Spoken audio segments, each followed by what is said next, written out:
রাজশাহীতে সাংবাদিকরা মাঝে মধ্যেই সন্ত্রাসীদের দ্বারা আঘাতপ্রাপ্ত হচ্ছে, ক্ষতবিক্ষত হচ্ছে তাদের দেহ। আমরা এর তীব্র নিন্দা এবং প্রতিবাদ জানাই। রাজশাহী মডেল প্রেস ক্লাবের সম্মানিত প্রচার সম্পাদক, তিনি একটি চুরি মামলা করেছিলেন এবং সেই চোর তাকে হুমকি দিয়ে মামলা তুলে নিতে বলেছিল, তিনি তুলে না নেওয়ায় তাকে কুপিয়ে জখম করা হয়েছে। তিনি মৃত্যুর সাথে পাঞ্জা লড়ছেন রাজশাহী মেডিকেল কলেজ হাসপাতালে। এহেন অবস্থা চলতে থাকলে, সাংবাদিকরা যদি ন্যায় বিচার না পায়, সাংবাদিকরা যদি পথে ঘাটে এভাবে হেনস্থার শিকার হয়, প্রাণহানির হুমকির মুখে পড়ে, তাহলে আগামীতে অনেক সাংবাদিক তাদের দায়িত্ব যে জায়গাটা, সেই জায়গাটায় নির্ভয়ে কাজ করতে ইতস্ততা বোধ করবে।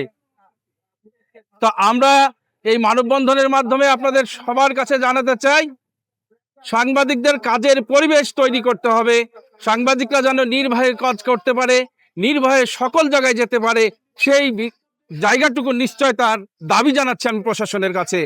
আমি ইতিমধ্যেই নবাগত পুলিশ কমিশনার সহ চন্দ্রিমা থানার ওসিকে আমি ধন্যবাদ জানাতে চাই যে আমাদের প্রচার সম্পাদক আহত হওয়ার পরপরই, গুরুতর আহত হওয়ার পরপরই পুলিশি অভিযান ব্যাপকভাবে চালিয়ে তারা অতি দ্রুত 24 ঘন্টার মধ্যে আসামিকে গ্রেপ্তার করায় আমি রাজশাহী মহানগর পুলিশের সম্মানিত কমিশনার মহোদয় সহ সকলকে ধন্যবাদ জানাচ্ছি।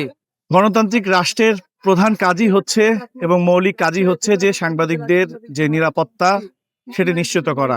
কিন্তু আমরা দেখতে পাচ্ছি রাষ্ট্রের চতুর্থ স্তম্ভ বলা হয় গণমাধ্যমকে, কিন্তু গণমাধ্যমে যারা কর্মরত রয়েছেন তারা দেখতে পাচ্ছি যে বিভিন্ন সময় মিথ্যা মামলা, হামলা, পাশাপাশি খুনের শিকার হচ্ছে।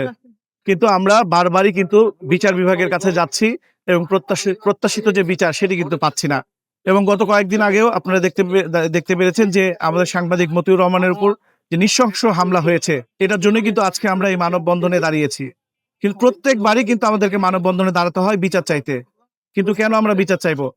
রাষ্ট্রের প্রয়োজন, রাষ্ট্রের এটা উচিত যে যারা এই ঘটনাগুলি ঘটিয়ে থাকে তাদেরকে আইনের আওতায় নিয়ে আসা এবং খুব দ্রুত সময়ের মধ্যে বিচার ব্যবস্থা করা। কিন্তু আমরা অনেক সময় দেখি অনেক আইনের ফাঁকফোকর দিয়ে এই সমস্ত দুষ্কৃতিকারীরা বা এই সমস্ত সন্ত্রাসীরা তারা কিন্তু আইনের ফাঁকফোকর দিয়ে বেরিয়ে এসে আবারও তারা সাংবাদিককে পেটায়, সাংবাদিককে হত্যা করে, সাংবাদিককে বিভিন্ন মিথ্যা মামলায় জর্জরিত করে। তো আমি যারা সরকারে এই মুহূর্তে রয়েছেন আমি বলবো যে এখন পর্যন্ত সারা বাংলাদেশে যে সমস্ত সাংবাদিকদের উপরে মিথ্যা মামলা, হয়রানিমূলক মামলা, এছাড়াও যারা খুনের শিকার হয়েছে এবং সাংবাদিক মতিউর রহমানের উপর যারা হামলা চালিয়েছে, অবিলম্বে যে একজনকে যেহেতু গ্রেফতার করা হয়েছে, পাশাপাশি অন্য যারা ইন্ধনদাতা রয়েছেন তাদেরকেও দ্রুত সময়ের মধ্যে আইনের আওতায় নিয়ে এসে বিচারের ব্যবস্থা করা।